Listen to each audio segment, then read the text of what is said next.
งนาป่าเขาภูมิลำเนาทานที่ล่องควงผู้พาแนวพากันค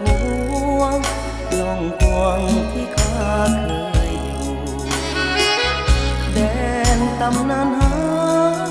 หวานซื่นดัวเทียมคุณลูกบัดนี้จะใกล้สุดกู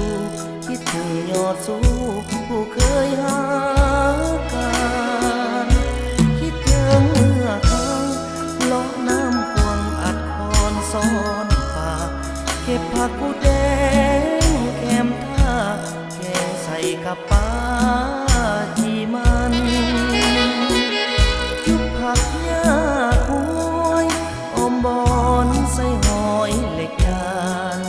รสชาติอาหารพื้นบ้านอายยังจำมันและลืมบ่ลงสาวบ้านนายาวผิวขาวว่าตรงทรงโตสาวบ้านนาโพโซผ้างามคำตาดำคิ้วคงส่วนสาวน้ำแท้รักแท้ซื่อสัตย์มันคงสาวบ้านบ่เคยลืมลงคือน้องอนงคำลาโพนใสเอิ้นสั่งควันตาอายขอลาก่อนนะน้องสาวบ่นานอายจะกลับตา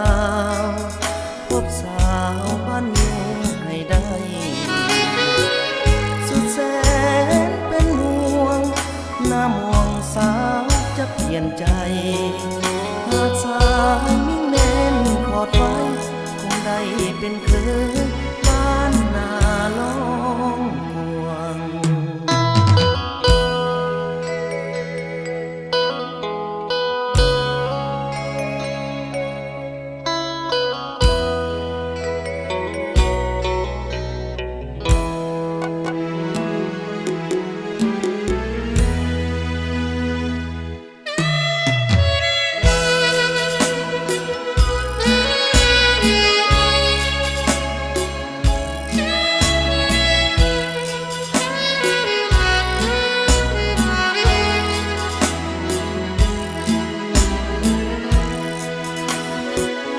สาวบ้านนายาวผิวขาวว่าตรงทรงโตสาวบ้านนาโพโซผ้างามคำตาดำคิ้วคงส่วนสาวน้ำแท้รักแท้ซื่อสัตย์มันคงสาวบ้านบ่เคยลืมลงคือน้องอนงคำลาโพนใสเอิ้นสั่งควันตาอายขอลาก่อนนะน้องสาว